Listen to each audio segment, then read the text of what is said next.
right now. That's what you can expect to hear on Tuesday night, assuming Clinton does get the necessary number of delegates. However, there'll be lots of caveats, lots of acknowledgments that if the superdelegates change their minds, maybe that title goes away from her. Progressive journalists and commentators that side with Sanders say the media is part of the problem here, and one of them is Cenk Uygur, the host, CEO, and founder of the online news show, The Young Turks. Thanks for being here. Thanks for having me, Brian. Why do you think it's wrong for the media to acknowledge the facts? The facts are the superdelegates are largely on Clinton's side, and they're probably not going to move based on the interviews we've done with them. Why is it wrong for the media to acknowledge that on Tuesday night? Because they aren't facts at all.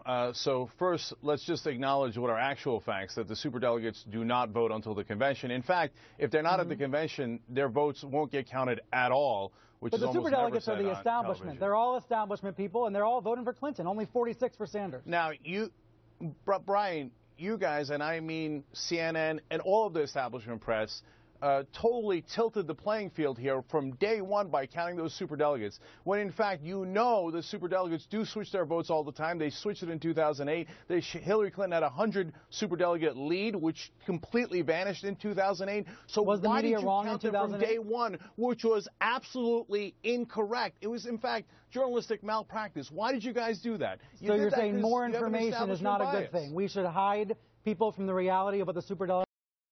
Oh, no. Brian, this is very important. If you say, hey, superdelegates are likely to vote this way, or they say they're voting this way, as an aside, that's perfectly fair. But if you count them in the official tally, when you know they can and often do switch their votes and have not voted yet, that is simply incorrect.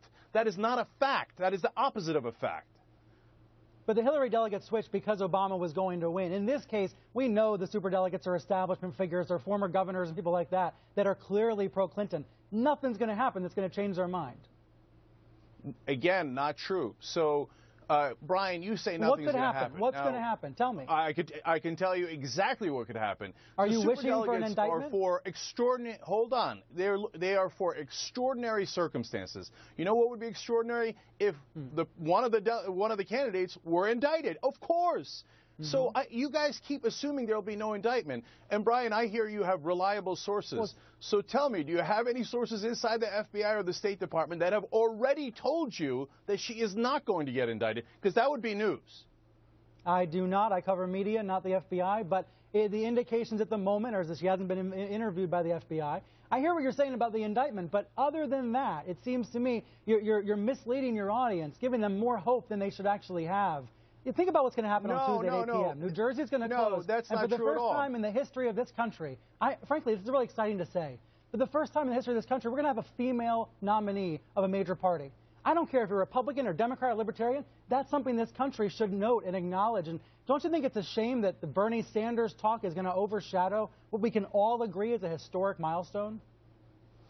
I mean, look at the framing you just gave it, right? So I think Hillary Clinton is a completely pro-establishment candidate that will continue this corrupt system where private interests finance the elections. Historic milestone? And so, but instead of looking at it as, hey, wait a minute, one guy hasn't corrupting money and the other one has, you frame it as male versus female, and hence put me in a position where I'm forced to say, no, I don't think it would be historic because I think it's the same old establishment, whether it's a male, a female, or anything else. So the framing is all biased. And I'm not saying that because I think that you're liberal or you're conservative, you're pro-Hillary or not. It's just the establishment told us from day one, the superdelegates have already voted when they did not, and you tell us today to, hey, make sure you go away and you support the establishment candidate.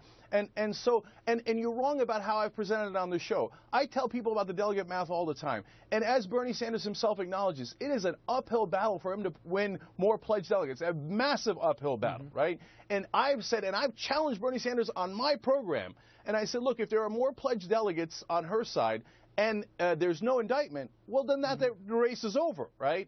Those are ifs, though. They have not happened yet. And the superdelegates vote at the convention. So for you guys to call it when you don't know what the circumstances are and those people have not voted yet, it is just simply incorrect. That is not journalism. Cenk, thank you for being here. It is great talking.